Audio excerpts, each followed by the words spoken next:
Muy buenas amigos, hoy os vamos a hablar de la última discusión que ha surgido en China sobre la privacidad. Eso es, en los últimos vídeos os hemos estado hablando de los famosos códigos de salud que son necesarios en algunas ciudades y por ejemplo también para desplazarse de una zona a otra, aunque nosotros la verdad es que no los hemos utilizado apenas. Estos códigos no son obligatorios y tampoco te los pueden instalar porque sí. De hecho, si quieres conseguirlo tienes que rellenar un cuestionario sobre tus movimientos para saber si has estado en zonas del país más afectadas por el virus. En cualquier caso, no me parece que haya habido una reacción de rechazo demasiado acusada, y la mayoría de la gente los ha aceptado como una medida necesaria. Pero como veréis más tarde, eso no quiere decir que los chinos acepten todo lo que venga del gobierno, para nada. Esto de los códigos ha tenido bastante aceptación porque en apariencia no implica un grado demasiado grande de intrusismo sobre nuestra privacidad. Sabemos que esta aplicación puede conocer nuestra localización, eso nos lo han explicado sus responsables, pero se supone que esta es una información que nosotros estamos dispuestos a ceder con tal de ganar algo más de seguridad frente al virus, porque de hecho es una herramienta buenísima para poder trazar posibles contagios, y sabemos que en otros países ya han aplicado o van a aplicar métodos similares. Con eso no quiero justificar el uso de este tipo de aplicaciones, y yo creo que deberíamos tener mucho cuidado de que no se queden entre nosotros una vez superada la epidemia. Cada vez hay más voces preocupadas de que con todo esto del virus al final retrocedamos un paso más en la defensa del derecho a la privacidad.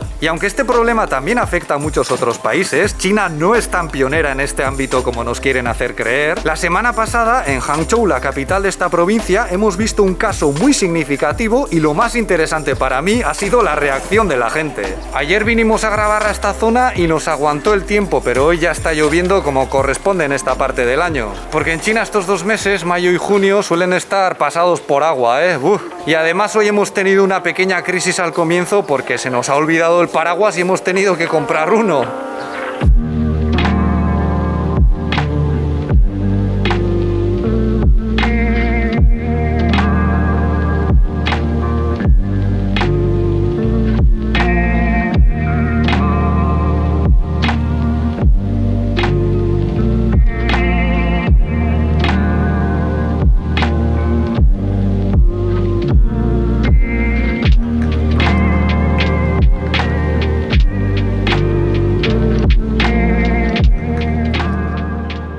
El 22 de mayo, la Comisión Municipal de Salud de Hangzhou propuso crear una especie de crédito de salud por puntos. Parece que el objetivo de todo esto es conseguir que la gente desarrolle hábitos más saludables. Y para ello, aunque no sabemos cómo, porque no nos lo han explicado, tomarían en cuenta cosas como la cantidad de horas que duermes, si haces deporte, si fumas, si bebes, etc. Bueno, por lo que explicaron, la aplicación también podría tener acceso a tus informes médicos, que hoy en día en China mucha gente los tiene en su móvil. Pero ni idea de cómo iba a funcionar porque no se ha dado ningún detalle al respecto. Y partiendo de esa información te da una cantidad de puntos y te asigna un color que puede ir desde el rojo oscuro, casi morado, que es el peor, al verde. Y además te diría qué puesto ocupas en tu zona para así de alguna manera promover la competición, ¿no?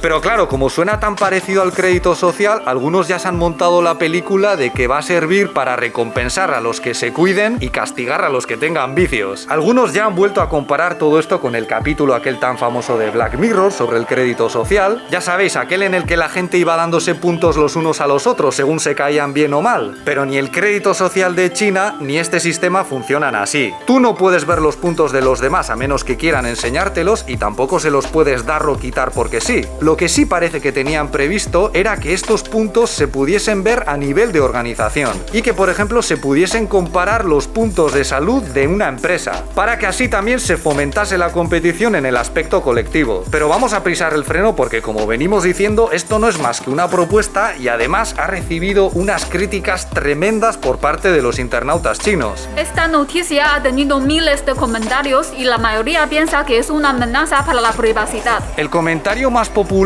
de la publicación más visitada, con más de 8.000 votos, dice que más allá del contexto excepcional de una epidemia, esto tiene graves implicaciones para la privacidad. Algunos han sido muy diplomáticos a la hora de expresarse sé, pero otros no tanto, porque en China también hay mucho troll en las redes, ¿eh? Hay quienes han dicho, ¿y por qué tienen que saber cómo me va a mí en la salud? ¿Qué les importa si yo fumo, bebo, hago deporte o lo que sea? Pero la reacción del público en general ha sido tan negativa que los responsables de esta iniciativa han tenido que salir a dar la cara ante los medios para decir que todo era solo una idea. Y yo creo que con el rapapolvos que se han llevado tardarán un tiempo en volver a sacar el tema. Es posible que a algunos os haya sorprendido esto porque desde ciertos medios siempre se nos presenta a los chinos como gente muy dócil y poco crítica. Pero esto no es así y en cuanto propones cosas que sobrepasan el límite de lo aceptable, la gente reacciona. También sabemos que en China a veces los comentarios molestos en este tipo de noticias desaparecen, pero en este caso ya veis que ha habido bastante permisividad.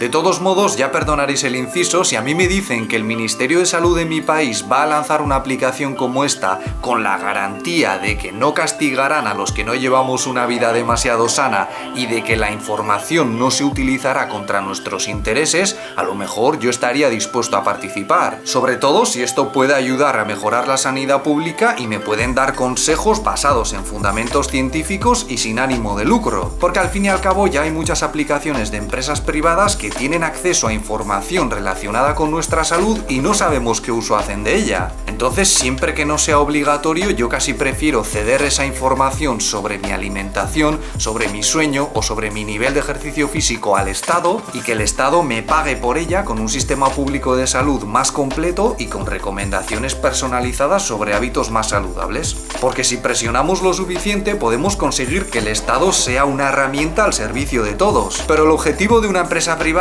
es ganar más dinero para sus dueños y esto a veces implica serias contradicciones cuando hablamos de nuestra salud. Al mismo tiempo, este Big Data sobre nuestra salud en manos del Estado, entendido como un agente al servicio de todos, podría servir para controlar a las empresas privadas en el caso de que algunas de ellas estén empeorando la salud de sus empleados. Pero si todo eso está en manos de empresas privadas, va a ser muy difícil que se comprometan en cuestiones como esta. En cualquier caso, para bien o para mal, en China ya se ha dado portazo a este tema. De momento.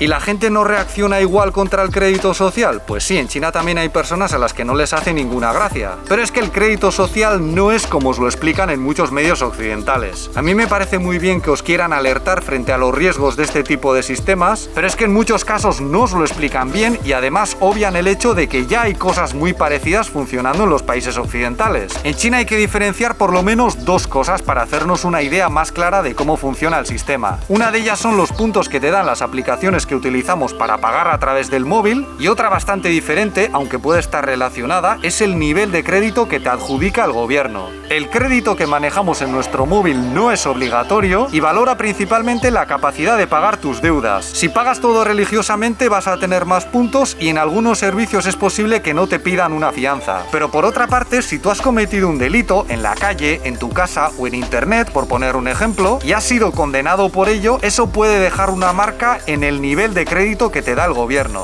Es decir, el sistema de crédito social que maneja el gobierno chino son básicamente las listas negras de toda la vida. Por ejemplo, en España, si tú tienes deudas con una empresa, es posible que esta te meta en una lista de morosos. Ojo, porque a veces en los debates que tenemos en Occidente sobre estos problemas de China, nos olvidamos de estas cosas y pueden ser bastante graves porque, por ejemplo, te puedes quedar sin un préstamo. Pero en principio, en China, para que tú seas castigado por el sistema de crédito social, tienes que pasar por un juicio. Hay medios que os quieren hacer creer que todo esto está automatizado y que si tú, por ejemplo, haces comentarios en las redes sociales contra el gobierno, el sistema se va a dar cuenta y te va a quitar puntos. Pero esto no es así y si las autoridades consideran, por ejemplo, que con tus comentarios en internet estás alterando el orden público, primero te tendrán que denunciar, te tendrán que juzgar, podrás defenderte y si eres hallado culpable, es posible que eso se refleje en el nivel de crédito social que te adjudica el gobierno. Y cuando se habla de que el crédito social en China va a tener en cuenta la actividad en internet, no se refiere tanto a lo que tú vayas comentando en las redes sociales, sino a que si vas engañando y acosando a otros cibernautas podrás ser castigado por la ley y por este sistema. Porque este es un país enorme y hasta hace no mucho a los criminales les costaba muy poco irse de rositas después de cometer un delito. En ocasiones bastaba con que se fuesen a otra provincia y ya está, ya era muy difícil seguirles la pista. Pero ahora que aquí todo el mundo utiliza el móvil para casi todo, por supuesto también para comprar y vender cosas, mucha gente ve este método como una forma muy eficaz para evitar que los caraduras escapen de la ley. Y de hecho, recientemente ha ocurrido una cosa bastante curiosa y es que algunos criminales se han entregado porque no tenían ninguno de estos credenciales digitales y no podían hacer prácticamente nada. Con esto que os estamos diciendo, no queremos hacer una defensa a ultranza del sistema de crédito social de China. Nosotros seguimos pensando que hay que tener cuidado con esto porque tiene serias implicaciones para la privacidad. Pero al mismo tiempo nos cansa un poco que algunos medios estén continuamente inventando bulos o contando medias verdades para haceros creer que este país es una distopía. Yo creo que si investigáis un poco os daréis cuenta de que en vuestros propios países hay sistemas muy similares que os afectan de forma mucho más directa. Y yo personalmente me preocuparía un poco más por eso antes de señalar a China. Pero también entiendo que eso es muy tentador siendo un país que está tan lejos y del que sabemos tan poco. Por cierto, yo también tengo el crédito social del móvil, pero si os digo la verdad, no lo he visto en meses y además no lo uso para nada. El L sí le hace más caso y, por ejemplo, alguna vez lo ha utilizado para conseguir una habitación de hotel sin tener que pagar el depósito, pero la vez que más lo hemos utilizado fue para hacer aquel vídeo en el que os enseñábamos cómo funcionaba. Por lo demás, tiene un impacto más bien insignificante en nuestras vidas. Si un día tengo un problema con el nivel de crédito social que me adjudica el gobierno, entonces seguramente querrá decir que he cometido algún tipo de delito. Así que seguramente tendré problemas más graves que los que me dé el propio sistema de crédito.